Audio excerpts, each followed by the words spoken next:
오늘은 성탄절입니다. 성탄절은 약 2000여 년 전 사람이 되셔서 이 땅에 오신 하나님의 아들 예수 그리스도를 기념하는, 탄생을 기념하고 감사하며 축하하는 절기죠. 올해는 코로나19로 인해서 모든 성도님들이 한자리에 모여 예배 드리진 못하지만 영상 제작을 위해서 이 자리에 계신 분들이나 가정에서 예배 드리는 분들에게나 하나님의 은혜가 차고 넘치기를 소원합니다. 아시다시피 이번 성탄절은 여느 성탄절과는 분위기가 사뭇 다릅니다.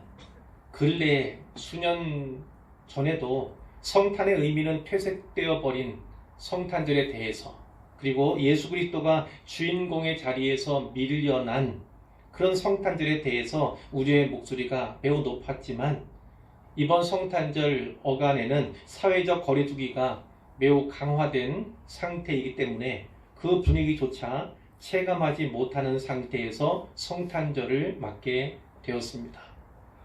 우리가 조금 전에도 경험했던 것처럼 어떤 사람은 이 공적인 예배를 사적인 모임으로 오해해서 또 경찰에 또 신고하는 그런 일도 있었습니다. 경찰관이 출동했고 또 담당 공무원이 나와서 또 파악을 하는 그런 일까지 있었는데요.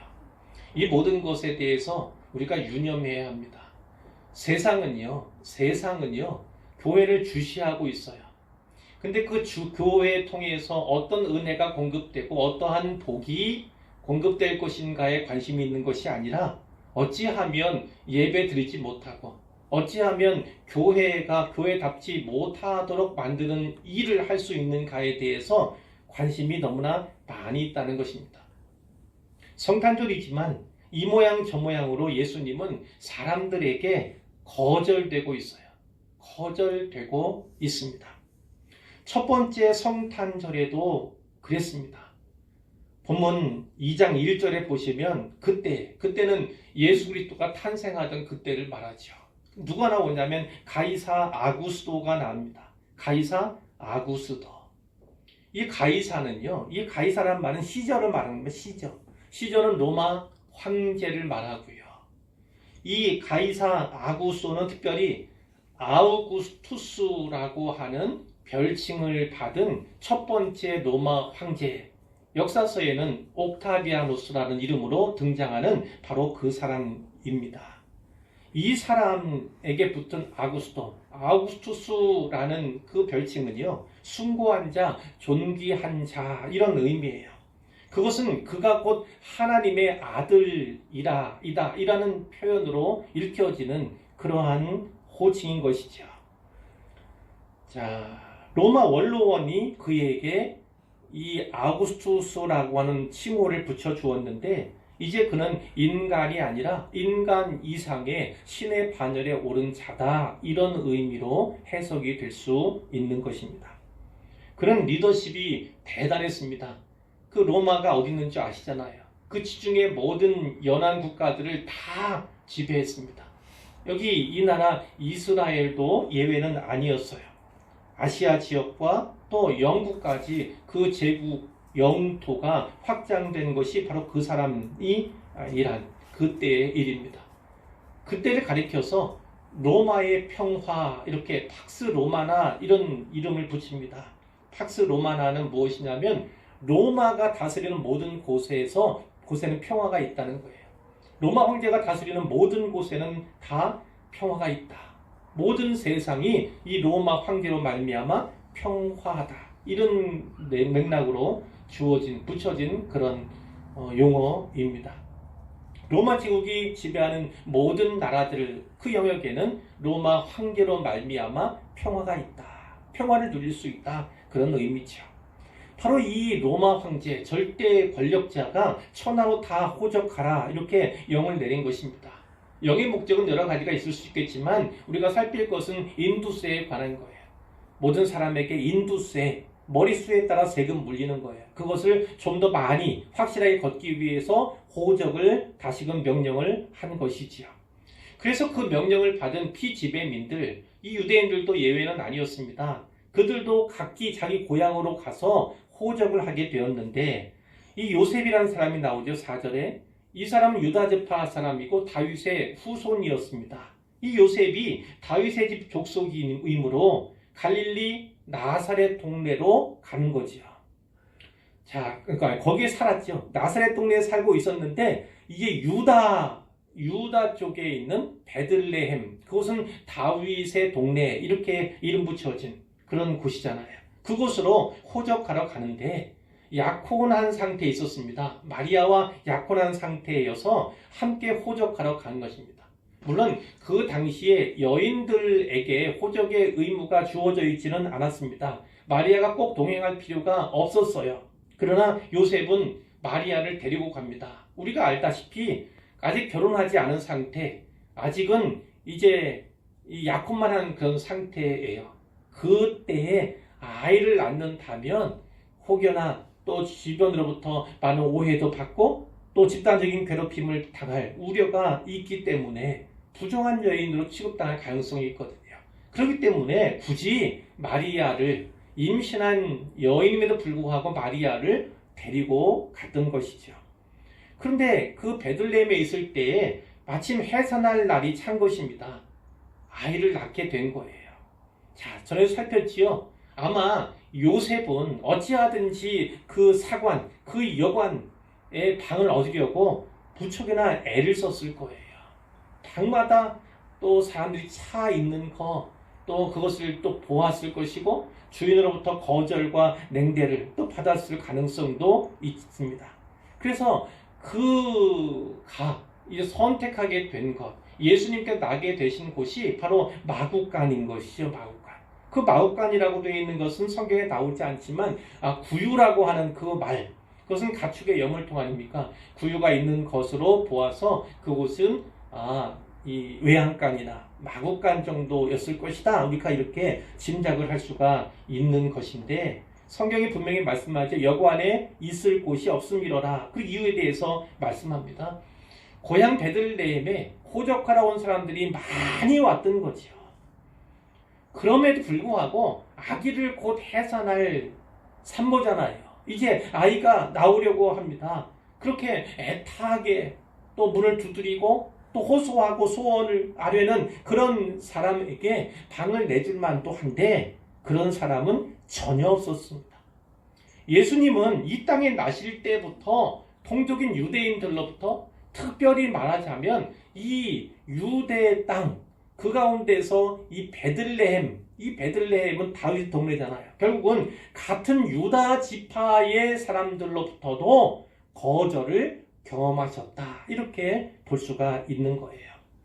많은 사람들에게 거절을 당하는 현실, 오늘날과 같은 그런 모습이 이미 2000년 전에 예수님께 탄생하실 바로 그때에도 있었음을 우리가 주목하는 것이죠.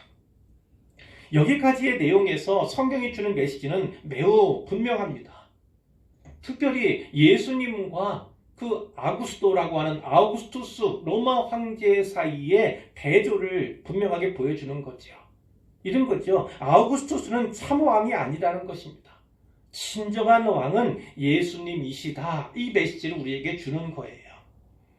이 아우구스토는 이 로마 황제는요, 마치 주와 같이 신과 같이 역임을 받은, 추앙받는 그런 자리에 있었던 거예요. 그런데 예수님께서 참 왕으로, 진정한 왕으로 이 땅 가운데 오신 것이죠. 자, 우리가 전에 살핀 적이 있어요. 미가서 5장 2절에 보면 이런 말씀이 있습니다. 베들레헴 에브라다야, 너는 유다족 속 중에 작을지라도 이스라엘을 다스릴 자가 내게로 나올 것이라. 그의 근본은 상고의 영원에 있느니라. 아멘. 미가 선지자가 약 700년 전에, 예수님께서 이 땅에 오시기 약 700년 전에 예언한 그런 말씀이에요. 이 베들레헴이 유다족 속 가운데 아주 작은 고을이지만 거기에서 이스라엘을 다스릴 자가 나올 것이다. 그런데 뭐라고 말씀하냐면 그의 근본은 상고에 있고 영원에 있다, 이렇게 말씀합니다. 그러니까 보통 인생이 아니라는 겁니다. 일반적인 사람의 탄생이 아니라는 것이죠. 그분은 누구냐면 바로 하나님이시다. 하나님의 아들이시다 이렇게 분명하게 예언이 되어 있는데 이 예언이 700년이 지난 뒤에 예수님의 탄생을 통해서 실현이 되는 거죠. 성취가 되는 것을 우리가 보게 되는데, 자, 이 아구스도라고 하는 절대 권력자가 온 제국에 영을 내렸어요. 모두 다 호적하라. 이 영을 내림으로 말미암아서 나사렛에서 살고 있던 요셉이 마리아와 함께 유대 땅 베들레헴으로 호적하러 이동함으로 말미암아서 바로 그곳에서 예수님이 태어나게 되었음을 우리가 알게 되는 것이죠. 그러니까 실제적으로 역사의 주인공이 아구스토처럼 보이지만, 로마 황제가 역사를 이끌어가는 것처럼 보이지만, 그 로마 황제조차도 사용하시는 분이 바로 예수님이시다, 하나님이시다, 그분이 진정한 왕이시다, 이런 메시지를 우리에게 주시는 것입니다. 두 번째로 팍스 로마나에 대해서 말씀을 드렸어요. 로마의 평화. 자, 어떤 메시지를 주냐면 이 팍스 로마나 로마의 평화는 참 평화가 아니라는 거예요. 진정한 평화는 예수님을 통해서만 가능하다는 메시지를 우리에게 분명하게 주는 것이죠. 로마 황제는 무엇보다 힘으로, 권력으로, 무력으로, 그리고 금력으로 온 제국을 통치한, 또 지경을 넓혀갔던 그런 황제 아닙니까? 그런데 그가 시작한 이 로마의 평화, 팍스 로마나는요, 불과 200년밖에 지속되지 않았습니다. 200년 뒤에는요, 그 팍스 로마나가 끝나는 것이지요. 그 가운데서 그는 세상을 떠났지요. 또 다음이 이어진 왕들이 있었지만, 그는 황제가 있었지만 그들도 역시 자리에서 물러났고 다 죽고 말았습니다. 그 사이에도 그들은 역사의 뒤안길로 쓸쓸하게 사라져 갔던 거예요. 이사야 53장 5절에 우리가 잘 아는 말씀이 있죠. 그가 찔림은 우리의 허물 때문이요 그가 상함은 우리의 죄악 때문이라. 그가 징계를 받음으로 우리는 평화를 누리고 그가 채찍에 맞음으로 우리는 나음을 받았도다. 특별히 여기서 평화에 대해서 주목하고자 하는데, 예수님께서 징계를 받음으로 우리는 평화를 누리게 되었다, 이렇게 성경이 말씀하고 있습니다. 예수님께서 그분의 십자가와 보혈로 말미암아 우리에게 주신, 인류 가운데 가져오신 그 평화가 진정한 평화다라는 것입니다. 전쟁 있다가 전쟁이 그쳤어요. 평화가 시작되지만 그런 정도의 평화가 아니라 예수님의 평화는 어떤 평화입니까? 무엇보다도 하나님과 우리 사이에 다리를 놓는, 화평케 하는 평화, 사람과 사람 사이에 다리를 놓는 평화, 그 평화를 우리에게 주신 분이, 진정한 평화를 우리에게 가져오신 분이 바로 예수님이시다라는 메시지를 우리에게 주시는 것이죠. 세 번째로는요, 힘과 무력에 의한 통치는 참 통치가 아니다. 예수님께서 보여주신 섬김과 낮추심이야말로 진정한 통치의 모습이다, 이런 메시지를 아울러 주시는 거예요. 아구스토는 강력한 군주였습니다. 로마 제국의 첫 번째 초대 황제, 아주 1인 집권, 아주 강력하고 대단했던 그런 사람임은 분명한데, 하나님의 방식은 무엇이냐면 한 아기를 우리에게 주시는 방식이었다는 거예요. 이사야 9장 6절과 7절에 이런 말씀이 있습니다. 이는 한 아기가 우리에게 낳고 한 아들을 우리에게 주신 바 되었는데, 그의 어깨에는 정사를 메었고 그의 이름은 기묘자라 모사라 전능하신 하나님이라 영존하시는 아버지라 평강의 왕이라 할 것입니다. 그 정사와 평강의 더함이 무궁하며 또 다윗의 왕자와 그의 나라에 군림하여 그 나라를 굳게 세우고 지금 이후로 영원히 정의와 공의로 그것을 보존하실 것이라. 만군의 여호와의 열심히 이를 이루시리라. 아멘. 이 이사야서의 말씀도 약 700여 년 전에 예언된 말씀이에요. 미가서의 말씀처럼 그 예언이 예수님 탄생 되기 700년 전에 예언된 것이고, 그리고 700년 후에 예수님의 탄생으로 말미암아 성취된 예언의 말씀임을 다시금 우리가 살피게 되는 것이죠. 힘이 지배하는 세상입니다. 권력이 지배하는, 그리고 무력이 지배하는 그런 세상이에요. 그런 가운데서 하나님께서 참된 통치자로 누구를 보내셨습니까? 예수님을. 그러나 예수님은 힘을 사용하시지 않고 예수님은 무력을 사용하신 적이 없어요. 권력에 의존한 분이 절대 아니십니다. 오히려 그분은 섬기러 오셨고 그 섬김을 통해서 어떠한 것이 진정한 통치인가, 성경적인 통치인가, 하나님 나라의 통치인가에 대해서 분명하게 말씀해 주신 것이죠. 오늘날 교회도 이런 유혹 앞에 있습니다. 세상은 좀 더 권력으로, 그리고 힘으로, 그들이 가진 어떤 무력으로 사람들 다스리려고, 통치하려고 이렇게 하지요. 그러나 한 분 예수님을 향한 우리의 믿음이 신실하다면, 그러나 우리는 그들은 제국을 바라보는 그런 모습으로 살아가지만 우리는 천국을 바라보는 그러한 믿음으로 살아가야 함을 다시금 도전받게 되는 것입니다.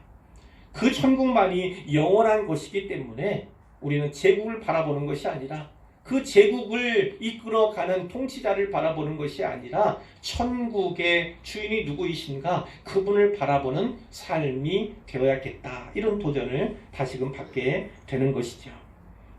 2장 8절에 보시면 그 지역에, 이제 베들레헴 인근이겠죠, 목자들이 나옵니다. 목자들.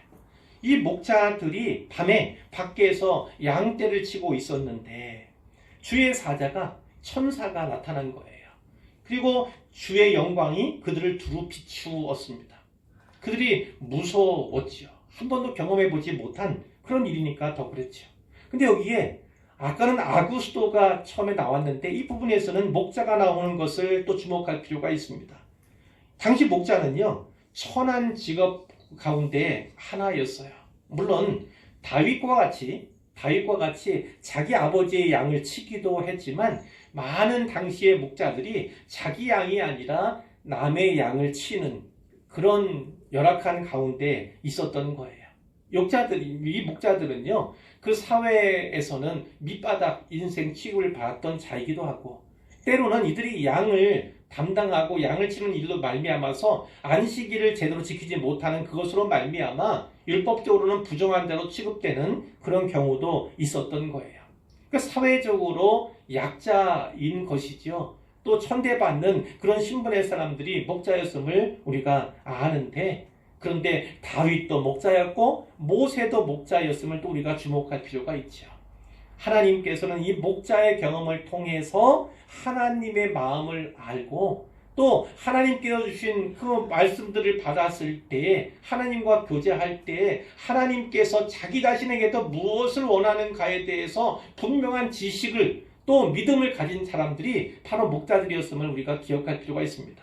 물론 여기에 있는 목자들은 다윗과 모세와 비교할 수 없는 그런 목자들임에 분명합니다. 한마디로 불쌍한 인생 가운데 한 그룹임을 우리가 알게 되는 것이죠. 천사가 얘기했습니다. 무서워하지 말아라. 보라, 내가 온 백성에게 미칠 큰 기쁨의 좋은 소식을 너희에게 전하노라. 자, 온 백성에게 미칠 큰 기쁨의 좋은 소식, 이 소식을 몇 가지의 어구가 이렇게 수식을 하고 있잖아요. 그 소식이 너무나 대단해서 수식하는 표현들이 너무나 많아요. 온 백성에게 미칠 소식이고, 큰 소식이고, 기쁨의 소식이고, 좋은 소식임을 강조해서 이야기를 하는 것이죠. 한마디로 복된 소식인데, 이 당시에는요, 어떤 소식이 복된 소식이고 어떤 소식이 좋은 소식이었을까요? 황제에게 아들이 태어났다. 이 소식이 좋은 소식이고 복된 소식이었던 거예요. 전쟁했는데 전쟁에서 우리가 이겼다. 이것이 좋은 소식이고 복된 소식인 거예요. 그런데 천사가 말하는, 가지고 온 이 좋은 소식, 복된 소식이 무엇인지 이미 잘 아시잖아요. 예수님의 탄생, 그분께서 이 땅에 나셨다. 이 예수님의 탄생 소식은요, 그것이야말로 더 이상 말할 수 없을, 비교할 수 없을 만큼 좋은 소식이고 기쁜 소식이다라는 것이고, 결국은 예수님 통해서 하나님 나라의 승리가 전해지는, 승리의 메시지가 선포된 기쁘고 좋은 소식임을 우리에게 알려주시는 거죠. 11절에 바로 그렇게 나타나고 있습니다. 오늘 다윗의 동네에 베들레헴에 너희를 위하여 구주가 나셨으니 곧 그리스도 주시니라. 말씀드렸죠. 이들은 때로 안식일을 범하고 지키지 못하는 그 형편 가운데 있어서 부정한 자로 그렇게 인식이 되어 있는 그룹이기도 했어요. 그런데 다윗의 동네 이 베들레헴에 너희를 위하여예요.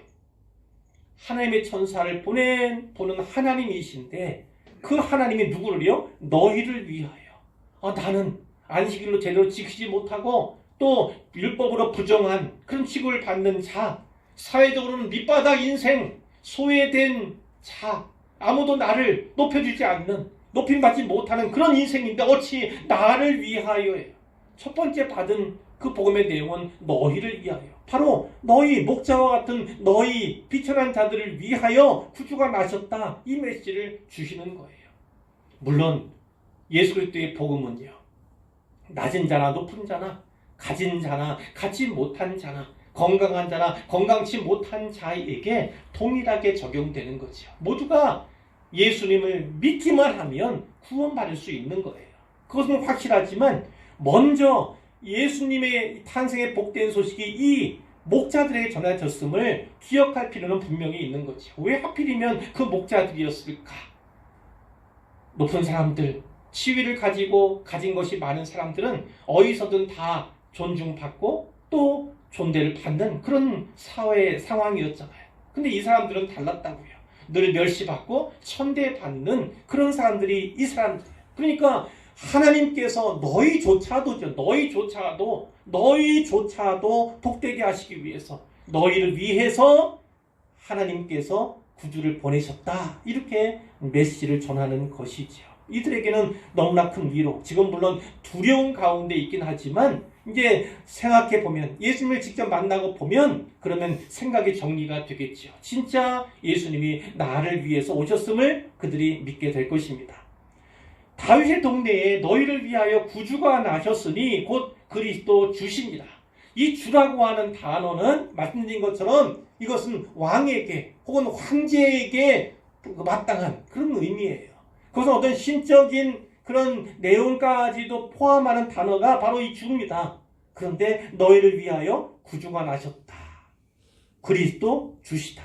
로마 황제가 아니라, 로마 황제에게 그 아들이 태어난 그 소식이 아니라 바로 하나님께서 너희를 위해서 구주를 주셨는데, 그리스도를 주셨는데 그가 너희에게 가장 복된 소식이고 가장 기쁜 소식이다 라고 분명하게 말씀하는 것이죠.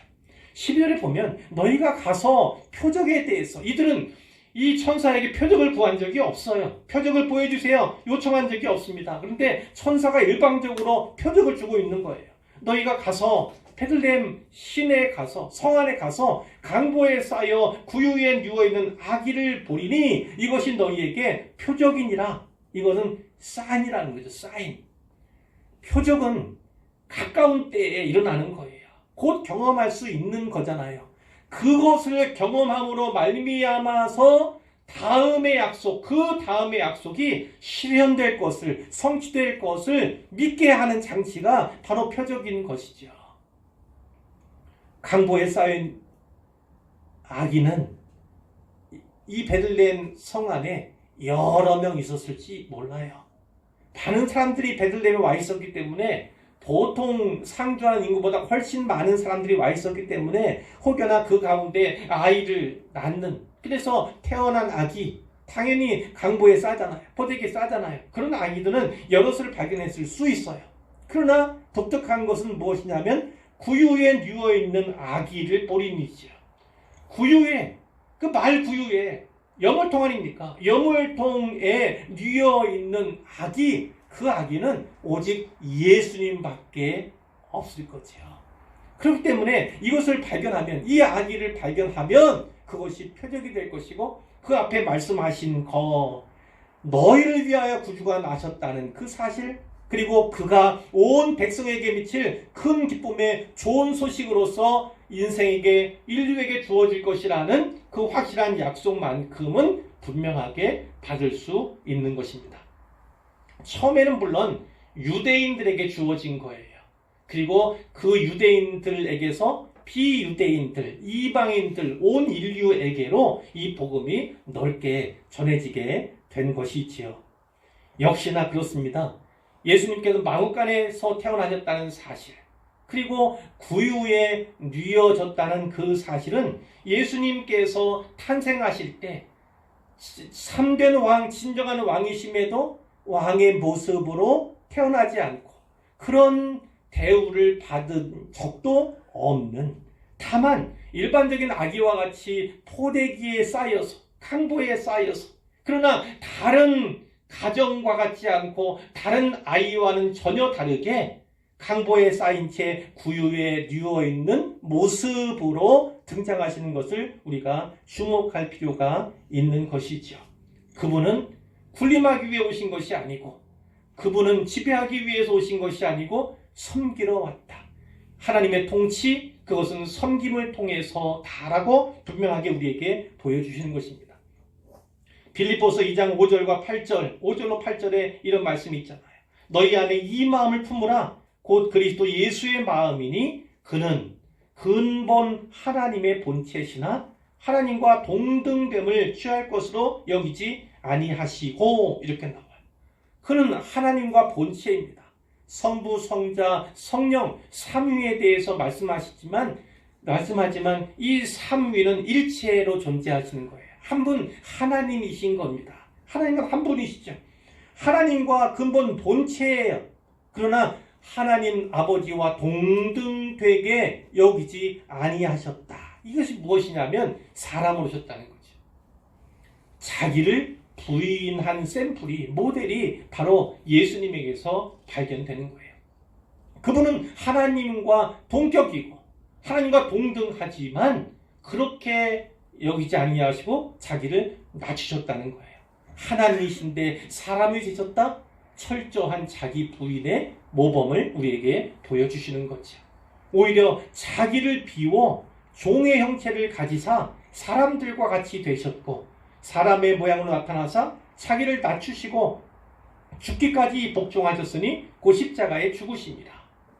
자기 부인에 이어서 자기 십자가가 끝에 나오잖아요. 예수님은 자기 십자가를 지셨을 뿐만 아니라 자기 십자가를 지고 너희 십자가를 지고 나를 따르라 초청하시는 분으로도 이 땅 가운데 오셨음을 우리가 기억해야 합니다.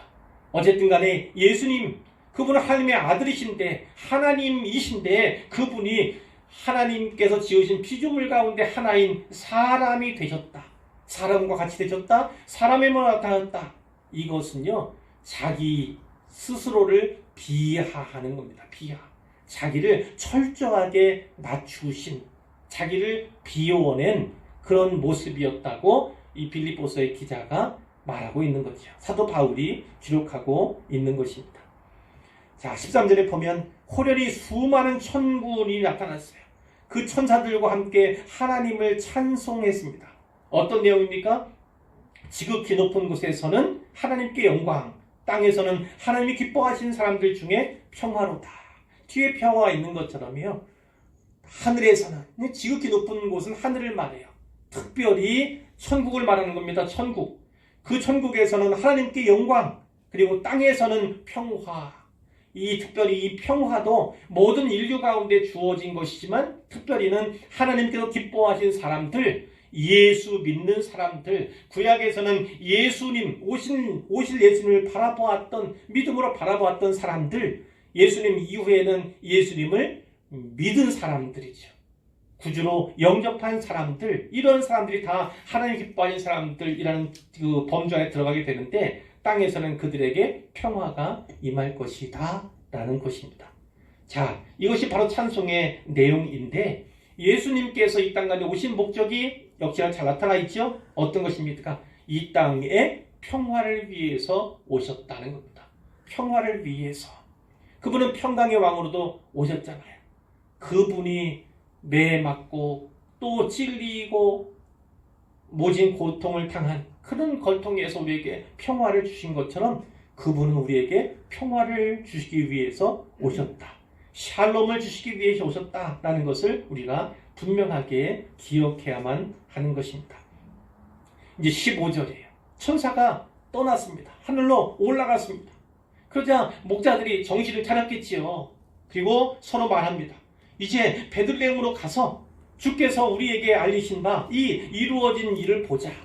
진짜 이 표적이 진짜 이루어진 표적인지 그것을 보자. 이렇게 가는 겁니다. 빨리 가서 찾는 거지요. 베들레헴 온 시내를 다 뒤졌을 겁니다. 그 가운데는 분명히 아기도 보았을 거예요. 강보에 쌓여 누워있는 아기도 몇 명쯤은 보았을 것입니다.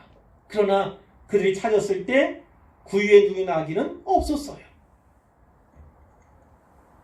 결국은 마리아와 요셉과 구유에 누인 아기를 찾게 되는 거지요. 그리고 이 천사가 전하여준 소식이 진짜구나. 이 표적이 진짜임을 보고 그 앞에 말씀했던 전했던 그 내용도 온전하게 성취될 것에 대해서 이들이 믿게 된 겁니다. 천사가 자기들에게 그 아기에 대해서 말한 것에 대해서 전해주죠. 이때는 갓난아기예요. 갓난아기. 나중에 동방박사들이 만나게 되는 그 아기 예수님은요, 조금 자라난 상태예요. 그러니까 오늘 이 본문에 나오는 아기는 영어로 베이비의 베이비.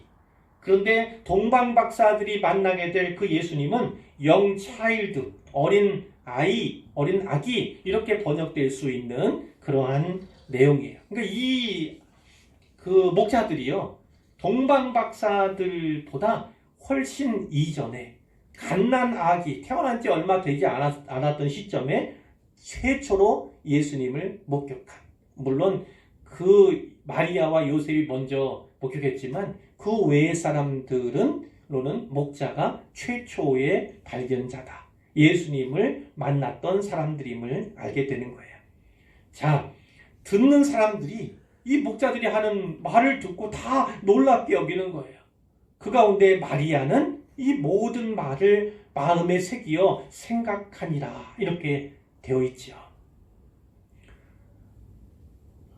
이 복음이 지금 우리의 관점에서 보면 완전한 복음은 아니잖아요. 말하자면 이들은 아직 아기 예수님을 바라보았을 뿐이고 우리 식대로라면 그분의 성육신과 그분의 탄생에 대한 지식만 있을 뿐이에요. 아직 예수님께서 장성한 후에 경험하게 될 또 지실 십자가, 죽음, 부활에 대한 내용은 전혀 갖고 있지 않은 이들입니다. 그러나 그럼에도 불구하고 이들은 자기들이 받은 것, 자기들이 들은 그 내용을 전했던 거예요. 아직 복음이 완전히 제시되지 않은 그 상태였지만 이들은 그 복된 소식을 기꺼이 전한 것이지요. 그런데 그 주변에 들었던 사람들은 다 놀랍게 여기는 그런 수준이었지만 이 마리아와 같은 사람, 이 마리아는요, 그 말을 마음에 새기어 생각했다라는 거예요. 물론 일전에 이 마리아는 천사의 방문을 받은 적이 있잖아요. 그리고 이미 예수님에 대해서, 이 처녀의 몸에 나실 예수님에 대해서 들은 바가 있어요. 그렇기 때문에 그 모든 말이 심상히 여겨졌겠지만 보통의 내용으로 들려지지 않았겠지만요, 우리가 기억할 것은 이겁니다. 복음은요, 내가 모든 복음에 대한 지식을 갖고 있지 않다 하더라도 복음은 전해야만 한다는 거예요. 예수 탄생의 기쁜 소식을 전해야 하는 것이죠. 전하면 그 말을 듣고 마리아처럼 그 말들을 마음에 새기는 사람들이 반드시 있다는 거예요. 그들은 아직 십자가에 대해서 생각지도 못하고 그분의 죽음과 부활에 대해서 전혀 알지 못하지만 자기가 듣고 경험한 그것을 그대로 전한 거예요. 명령을 따라서 전한 것입니다. 이렇게 복음의 증인으로 살아가는 것이 우리의 모습이어야 함을 분명하게 보여주시는 거지요. 마구간에서 태어나셨어요? 구유는 말 먹는, 짐승, 가축이 먹는 여물통이에요. 여물통. 그 여물통에 놓인 그 상황을 상상해 보세요. 주변이 밝았을까요? 아니었을 거예요. 깨끗했을까요? 아니었을 것입니다. 그런데 예수님께서는 바로 그곳에서 태어났다. 그리고 이 여물통, 이 구유에 누인 바가 되셨음을 우리가 보게 되는데, 예수님의 탄생은 그분이 하나님 아들임에도 불구하고 하나님께서 보내신 그리스도임에도 불구하고 그 시작은 심히 미천했다는 것을 우리가 기억할 필요가 있습니다. 이렇게 생각을 해보세요. 예수님에 대한 어떤 그림들이 많이 있지 않습니까? 근데 어떤 대부분의 그림들은 예수님이 참 멋진 모양으로 등장해요. 그렇죠? 아주 늠름해 보이고 장신에다가 잘생긴 그런, 많은 경우에는 백인의 모습으로 나타나지요. 남미에서는 흑인의 모습으로도, 또 아프리카에서도 흑인의 모습으로도 이렇게 표현이 되는 경우가 많이 있지만, 우리가 일반적으로 보는 그러한 그런 대부분 백인의 모습이고, 키가 훤칠하고 아주 잘생긴 미남자, 그런 모습. 하나님께서 예수님 그런 모습 보내셨을까요? 저는 아니라고 봅니다. 지극히 평범하며 오히려 평범함보다 조금 못난 모습으로, 좀 덜 생긴 모습으로, 좀 덜 건강한 모습으로, 덜 아름다운 모습으로 예수님 보내셨을 거라고 생각을 해요. 그것이 이 예수님을 이 땅에 보내실 때 미천한 가운데 마구간에 태어나게 하시고, 그리고 구유에 누이게 하신 그런 표적을 주신 하나님의 마음은 아닐까, 이렇게 생각을 해보게 됩니다. 잘생긴 사람, 높은 사람, 가진 것이 많은 사람, 이런 사람들은요, 누군가로부터 존중받고 저절로 존경받고 대우받아요. 그러나 그렇지 못한데도 불구하고 예수님께서 기꺼이 왕으로서, 하나님의 아들로서 인정받고 믿음의 대상이 되는 것은 하나님께서 그 시작을 미천한 가운데서 높이시는 방향으로 이어짐을 우리가 기억할 필요가 있는 것이죠. 누군가로부터 존중받고 누군가로부터 대우받고 쉽게 인정받지 못하는 그런 모습, 그런 형편 가운데에서 일하심으로 말미암아 그 외모가 아니라, 그분이 처한 형편이나 상황이 아니라 그분 자신이 예수님이 그리스도이시고 하나님 아들이시라고 하는 믿음의 고백을 통해서 높여지고 높임받기를 하나님께서 지극히 원하시기 때문에 제가 그 말씀을 드린 거예요. 구유에 누워있는 아기가 하나님 나라에서는, 천국에서는 영광임을 하나님께서 바라보실 때 그 모습이야말로 영광 중의 영광임을 반드시 기억하셔야 합니다. 예수님께서 지극히 자신을 낮추시고 지극히 겸손을 보이시고 지극히 자기 자신을 부인하시고 자기 십자가를 지시는 그 모습이야말로 하나님께 최대 영광을 드리는 예수님의 모습이라는 사실을 기억할 필요가 있어요. 그렇다면 오늘 우리는 어떠해야 합니까? 우리도 역시나 마찬가지예요. 우리가 가진 것이 많다고 해서, 다른 사람부터 많은 존경을 받는다고 해서, 내 지위가 높아진다고 해서, 그래서 사회적 영향력이 커지고 증대된다고 해서 하나님께 영광을 돌리는 것이 아니다라는 것입니다. 하나님은 미천한 가운데도, 보잘것없는 가운데도 충성하시면서 하나님께서 보내신 사명을 따라 평화를 위해 일하며 화평을 위해서 일하시며 하나님과 우리 사이에 사람들 사이에 탈의를 놓는 그 사역을 감당하로 말미암아 하나님께 영광을 돌릴 수 있다는 사실을 반드시 기억하시기를 바랍니다. 그러니까 우리가 구해야 할 바는 많은 것을 갖는 거, 내가 높아지는 거, 존경을 받고 사회적인 영향력 넓혀가는 거, 거기에서 그친다면 아무런 의미가 없는 거예요. 자리가 높아져서 더 높은 사람들에게 복음을 전할 수 있고, 내가 가진 것이 많아서 재벌쯤 되는 사람에게 복음을 전할 기회를 갖게 되고, 사회적 영향력이 있어서 사람들이 나를 통해서 예수를 발견하게 되고, 그래서 하나님 나라의 일을 위해 일을 온전하게 더 잘 충성하기 위해서 그것을 바란다면 그것이 성경적이 아니다 이렇게 말할 수는 없지만, 더 성경적인 것은 가난한 마음 품고 내가 처해 있는 이 상황 가운데서 여전히 하나님의 영광을 구하는 것, 하나님께 우리에게 주시는 그 화평케 하는 일, 그 사명을 잘 수행하는 것, 그것이 최고의 영광을 드리는 일임을 반드시 기억하기를 바랍니다. 마지막으로 이 말씀만 더 드리고자 해요. 어젯밤에 저도 많은 묵상을 했는데,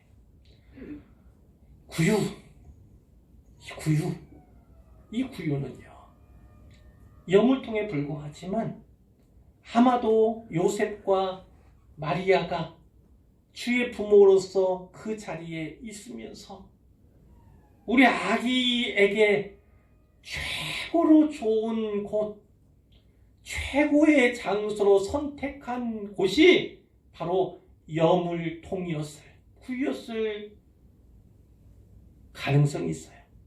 아니, 가능성뿐이겠습니까? 당연히 주의 부모는요, 그 아기 예수님을 가장 좋은 곳에 두신 거예요. 뉘어두신 거예요. 그곳이 바로 구유예요. 그곳이 바로 여물통입니다. 무엇을 말씀드리고자 하는 건 이겁니다.